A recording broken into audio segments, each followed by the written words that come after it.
வன்னி மரம் Saudi Arabia, Afghanistan, இந்தியாவினுடைய ராஜஸ்தான் பாலைவனம் போன்ற பாலைவன பகுதிகளில், வறண்ட நிலம் இருக்க பகுதிகளில் வளரக்கூடிய ஒரு மரம் வந்து இந்த வன்னி மரம்.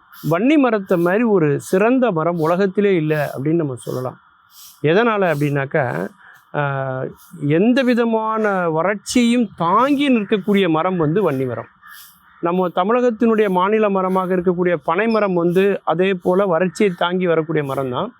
அதையும் விட வறட்சியை தாங்கி வளரக்கூடிய ஒரு மரம் வந்து இந்த வன்னி மரம்.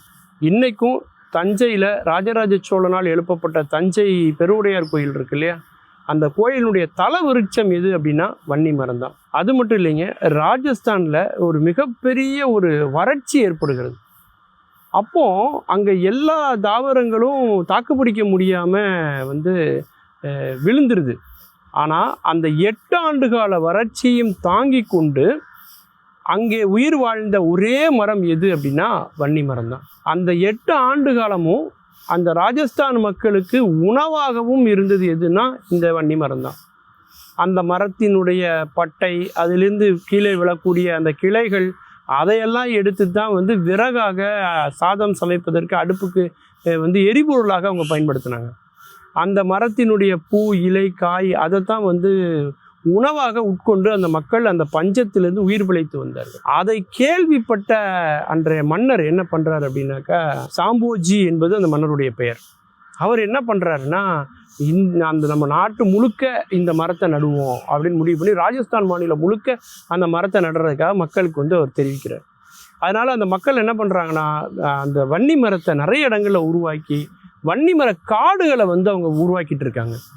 அப்படி ஒரு பசுமையாக மாற்றணும் அப்படிங்கிறதுக்காக அந்த முயற்சியை எடுத்து அவங்க பண்ணுறாங்க. எங்கே பார்த்தாலும் வன்னி மர காடுகள் இருக்குது. அதன் பிறகு பல நாட்களுக்கு அப்புறம், பல ஆண்டுகளுக்கு பிறகு வந்த ஒரு மன்னர் என்ன பண்ணுறாருன்னா, ஒரு சுண்ணாம்பு கால்வாய் அமைக்கணும், அப்புறம் வந்து கட்டடங்கள் கட்டணும் அப்படிங்கிறதுக்காக அவர் என்ன பண்ணுறாரு, இந்த வன்னி மர காடுகளெல்லாம் அழிங்க அப்படின்னு அவர் சொல்கிறார், மரத்தை வெட்டுங்க அப்படின்னு அவர் சொல்கிறார். அப்போ என்ன ஆகுதுன்னா, மரத்தை வெட்டுறதுக்காக அந்த இராணுவ வீரர்கள்லாம் வராங்க, அரசு உத்தரவு அப்படிங்கிறாங்க.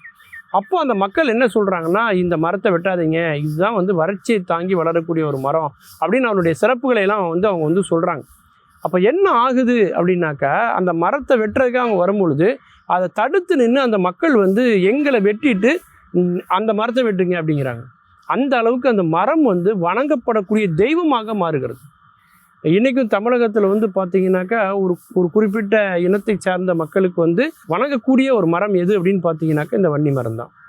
அந்த மாதிரி அவங்களுடைய வணங்கக்கூடிய மரமாக தெய்வத்தன்மையோடு அது போற்றப்படுறதுனால எங்களை வெட்டிட்டு அதை வந்து பண்ணுங்க அப்படிங்கிறாங்க. அப்படி 363 பெண்கள் வெட்டப்பட்டு அதன் பிறகு அந்த மரங்களும் வெட்டப்படுது.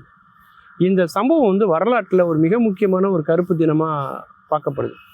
அதற்கு நன்றி தெரிவிக்கணும், பிராய்ச்சித்தம் பண்ணணும் அப்படிங்கிறதுக்காக என்ன பண்ணுறாங்கன்னா, சுதந்திரத்துக்கு அப்புறம் இந்தியாவில் அதே ராஜஸ்தான் பகுதியில் 363 வன்னி மரங்களை நடுறாங்க.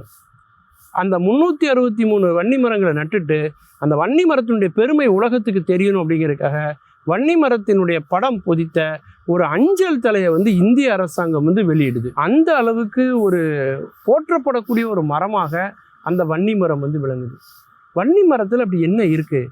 ஏன் ராஜராஜ சோழன் அமைத்த அந்த தஞ்சை பெரிய கோயிலில் தல விருட்சமாக இந்த வன்னி மரத்தை வைத்தார் அப்படிங்கிற அந்த சூட்சமம் தான் நாம் இன்றைக்கி தெரிஞ்சுக்கொள்ள வேண்டிய முக்கியமான விஷயம். என்ன அப்படின்னா, வன்னி மரத்துக்கு வந்து செல்வத்தை கொடுக்கக்கூடிய ஒரு சக்தி இருக்குது.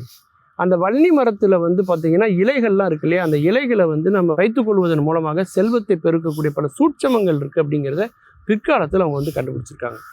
இந்த தலவிருட்சம், இந்த மரங்கள்லாம் ஏன் இப்படி இருக்குது அப்படின்னு பார்த்தீங்கன்னா, எந்த கோயிலுக்கு போனாலும் அங்கே ஒரு தலவிருட்சம்னு ஒன்று இருக்கும், பார்த்துருக்கீங்களா?